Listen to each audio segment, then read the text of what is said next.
Namaste, welcome to Prana Stories. We have always spoken about our culture, our dharma, which is sustainability. The larger meaning of dharma is sustainability. And if nature had a religion, that would be Sanatana Dharma, which is eternal sustainability. And we are no different. From South America to Africa to Australia to New Zealand, indigenous cultures across the world have respected nature, have revered nature, and have worshipped nature. We as humans had always this idea that we were a small part of nature. But over a period of time, there were some wild humans which came into the world. They stumbled upon industrialization. They started an ism called capitalism, which is basically they call it's a free market. Anybody can come in, compete and make money. That's what they say. But they also bulldoze through our lives through one thing: profits over everything. Profits over people, profits over nature, profits over animals. Nothing is visible to their eyes other than profits. That's how the whole world works. Can't we just create some sustainable solutions amidst this chaos? The big brands that talk about sustainability just as a marketing gimmick, can't we not shut them out and just start our own things which is sustainable in nature? That's exactly what Sri Praveen Bhagwat sir is trying to do at Project 14 Trees Foundation. Sri Praveen Bhagwat sir, in just over a decade, has transformed 1400 acres of dry, barren land into an eco-restoration project which is home to over 2 lakh trees as of today. What it has done is improve the local biodiversity. It has attracted birds to its rightful home. It has attracted butterflies. It has restored the water table. The villagers around are happy. They are getting involved in the project. Their wells are not dry anymore. Their wells are swelling with water. Nature heals itself. And that's what Sri Praveen Bhagwat sir is showing and leading by example. He's not just a nature enthusiast. He is an academic, a researcher and an entrepreneur. He started Mojo Networks in 2003, a global leader in cloud-managed secure Wi-Fi, before being acquired in 2018 by a bigger company called Arista. His journey began in the research labs of IBM, Thomas J. Watson and AT&T, where he contributed to mobile IP, Wi-Fi and Bluetooth. This is when we didn't even know the term Wi-Fi. And yet, for the last 11 years, he has chosen to shape something even more lasting, that is life itself. What started as his personal requirement, organic vegetables for himself, because we know the kind of vegetables that we get in the market, it's poisonous. He just wanted to grow some healthy vegetables for himself. And that small thing has led to a massive reforestation project, which is 14 Trees Foundation. So if you want to contribute and be a part of 14 Trees, please do see the link in the description given below. Please do participate. It's not like you give 100 rupees and you plant a tree. It's not like that. It's much more than that. If you plant a tree in 14 trees, you will get a dashboard, a QR code where you can see, you will get a dashboard to see what's the progress of the tree, how is it growing. Over the years, you can actually track it. That's the technology behind this 14 Trees as well. Dive into this podcast. Thank you for supporting so far. Please do like, share and hit that subscribe button. That will help us a lot. Thank you so much. Namaste. So welcome to Prana Stories once again, Praveen. Thank you for inviting me for this conversation. So what is 14 Trees about? See, 14 Trees is an idea which has organically evolved over the years.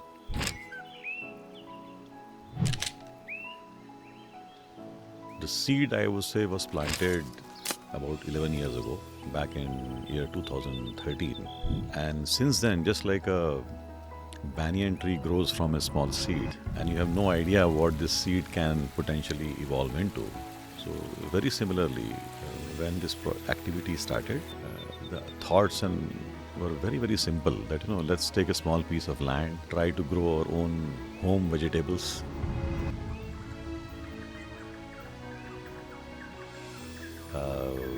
And create a decompression space for the weekend. That's how it started. But over the years, as I kind of got deeper into the subject of land, water, environment, and that what drew me into it. And over the years, the project has evolved from 4 acres now to over 1,400 acres.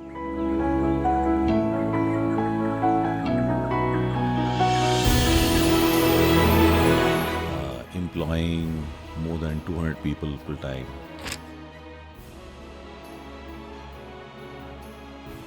Planting trees, creating water sources, creating employment, launching micro enterprises, launching in fact some high-tech ventures. So it has become a fantastic entrepreneurial journey. Like my previous tech life, I am enjoying every bit of it. What is the difference that you will find between your earlier journey of tech entrepreneurship and this? What's the... Yeah, I think this is also very much of an entrepreneurial journey. Entrepreneurship is about sort of identifying new opportunities and executing them with very little resources. So in my previous life, I used to run a tech company where we built a product company in Wi-Fi space with very little resources. Now we are trying to rebuild forest in a land which is ecologically completely degraded, where the water sources have got depleted. And again, we are executing with very little resources. The one difference is the previous one was for-profit venture and this one is not for profit. But both, I think, are immensely value-creating journeys. So at the end of the day, as individuals, we all want to create value, and whether that value is to be monetized or to be distributed back to society is the difference. But I see both of them as value creation journeys. I think the whole landscape and the opportunity is so much bigger in this current journey, because we are looking at enormously large tracts of land which have been ecologically degraded over years through human progress. And I think the time has come for us to pay attention and do something about repairing the damages that us humans have caused. So there may not be a true monetary value in it, but I think there certainly is going to be value for us as humans and for future generations. Yeah. Like yesterday offline we were speaking that most of the entrepreneurship or businesses of the world consider profit over people.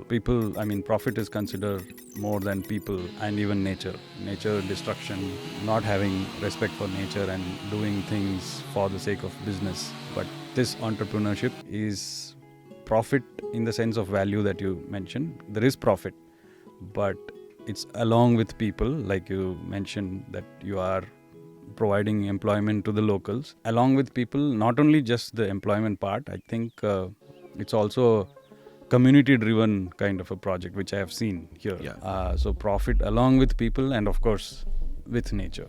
It's not that, oftentimes because of industrial revolution and all that, humans started thinking they are the boss of nature. But it's time to think of we are just a small part of nature. I think that's what I could feel. Actually, the way I would sort of put it, many people may not like to hear it this way, but if you look at our last 100 years of progress, the economic progress is highly correlated with destruction of nature. Yeah. So the more we grow, the more we prosper, the more the nature depletes. Yes. And clearly this is not sustainable. Yeah. Not sustainable. Yeah. So at a very core level, what I've been thinking is, you cannot stop economic progress. That has to continue. But if it continues the way it is doing right now, we are sort of cutting the branch on which we are sitting. So there has to be an alternate model. So that was the underlying thought which kind of prompted me to get into this space. And I'm a experimental researcher by DNA. So rather than trying to read books and seek answers in what people have talked about, the idea was, why not create our own lab, tinker with it and seek answers. So the insight I kind of arrived at, there is need to repair nature at a very large scale. Can nature repair and restoration fuel economic growth? Just as nature destruction has fueled economic growth over the last 100 years. Yeah. Can the next 100 years be about nature restoration and nature repair? If that can happen, it can completely flip the whole equation. But I don't think it's going to happen by going into lecturing circuit and showing PowerPoints and graphs. So what we are attempting to do here is to create a demonstration of, at a small scale obviously, that a piece of land which was completely devastated, where there is no water. All the biodiversity has been lost, and people believe there is no hope here. Can such a piece of land be turned around? And that is exactly what we are attempting here, and we have gotten reasonably good success, I would say, in the early few years. And the vision is that if we can scale this up, show to people that through nature repair and restoration, we are able to create jobs, we are able to create new sustainable ventures. If we can inspire a few people to maybe look at and replicating this model, Yeah. Potentially we could start a new beginning. So Yeah. that's the underlying thought. So tree plantation is just the, I would say, the outside facade. Awesome. The core of it is actually how do we put ourselves onto the track of restoring and repairing the nature. Yeah. And in the process, create prosperity, create jobs, create wealth. And that's the ongoing journey we are on right now. Yeah. So, I mean, there is my channel focuses mostly on culture and spirituality and, things like that. So, one of the key learnings in our culture is that we never considered, this is again ancient wisdom that I'm talking, we never considered nature as something different. We always have nature in our mantras and all that. We always have nature as a big part of, it started with sun worship, Agni worship, the sky worship, all the Panchabhutas which are there, right? But eventually, as things so-called progressed, we actually went back to regression. But that's the unfortunate part of it. Anyways, let's get into the little bit of detail of how was it when you actually landed here for the first time? Yeah, so interesting journey. And I'll again remark that, it was not a project envisioned in this form. Yeah. It has just happened this way through a series of coincidences. So the first coincidence was I came to see this place in September 2012 in the middle of monsoon. Right? It was all lush green everywhere, water. So I said, this is a nice place. Let's go and buy some. And about 4-acre piece of land was available, so bought it. This was again for you to grow your own vegetables. Vegetables, yeah. The transaction happened in, I think, February 2013. And after the transaction, we came to see the place and was shocked that there was like nothing. It was all dry land. Yeah. There was no water, no soil. So it was almost like, we got tricked into buying the piece of place. land. And then the neighbor said, look, no problem. There's a Chas Kaman dam nearby. You just lay a pipeline, bring water from there, and you'll be fine. Yeah. But the whole thought of bringing water from 6-kilometer distance by spending so much of fossil fuel, electricity, so that you can grow your 2 kgs of potato and 3 kgs of tomato and have a good organic food, somehow that whole thought didn't resonate. So the investigation started, how can we bring water here without having to invest in such energy intensive methods? Yeah. So we started an experiment of digging a well. And while the well digging was going on, neighbor said, look, it's a fruitless exercise, but there is no groundwater here. But we nonetheless continued. And not surprised that after digging the whole well, we didn't find any water there. So the first thought was maybe we picked the wrong spot. So we picked another spot and started digging. And again, the same criticism came that, there is no groundwater. The fact was true that we dig another hole and no water. And the third, we tried to do a bore well. To see, maybe let's go deeper and find it. And that experiment also failed. 220 feet of drilling and no water. So that was the time when I decided, water is actually a hard... in city, we take it for granted. We open the tap and we get the water. Often the tap is running, we don't care. But, here I'm trying to grow my own vegetables and there is no water here. Yeah. And the cost of bringing water from distances is humongous. Yeah. Both in terms of money and also in terms of the wastage of resources. So it became an interesting puzzle. And that's what got me interested. So I started reading about hydrology, how aquifers work. And we turned our attention to rainwater harvesting. There's enough rain, around 700 mm rain in this area. But it all drains out. We're not able to hold it. So we started investing in rainwater harvesting.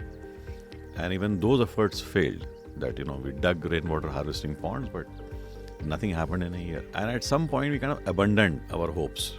Interestingly, the rainwater harvesting ponds we had dug, they continued to collect water and started percolating in the ground. Yeah. And that process continued for about 3 years. So 3 years later, we were served with a surprise that the holes we had dug earlier started showing signs of water. And that's when we realized that we have sort of accidentally recharged the underground Water crevices and this water table has started rising and we now have a little bit of water in our hand. Finding water at that site 3 years later was a aha moment. And then we figured out, we can continue to do more of this and increase the water level. So now we have close to around 84 ponds dug in that catchment area. And as a result, the water table of the entire area has gone up. Farmers who are downstream from us are seeing water in their wells throughout the year. And so people are seeing benefits of the work intervention that we have done. That is within a span of 3 to 5 years. Yeah, so I would say first 3 years nothing happened. Then the next 6-7 years is when we started digging these ponds. Now we have year-round supply of water available, and the beauty is that the entire restoration work we are doing, we have not brought water from outside at all. Fantastic. No pipeline, no borewell, no tankers. That's the transformation that has happened. Yeah, but it's slow. It takes time. So let's go back to a little bit of history of this place. Yeah. Let's say 100 years before. Yeah. What was it like? So, incidentally, this place is about 30 kilometers from Bhimashankar, which is still the Jyotirling. Jyotirling Bhimashankar, as the crow flies. And the locals here tell us that when they were young, this entire area was forested. Wow. And you can very well imagine the Bhimashankar forest spreading in all directions. I've gone to Bhimashankar, it's lush green. Yeah. So the rainfall here is not as much as Bhimashankar, so it tapers off. But what the ecologists tell us that this was a dry deciduous forest region. And then at some point the deforestation started and the land was turned into grassland, essentially to feed cattle. Okay. Because as the cattle population started increasing, you need fodder. And the cheapest way to feed fodder is to clear the forest, turn it into grassland, let cows graze freely after monsoon season. And once the grazing season is over, say in January time, then the tradition is to burn the land because that clears the land, it finishes off any competing species, and grass is interesting that it kind of regrows after you burn it. So the surface area for grass keeps on increasing as you burn the land. And biomass turns into a fertilizer, which kind of fuels the growth of the grass.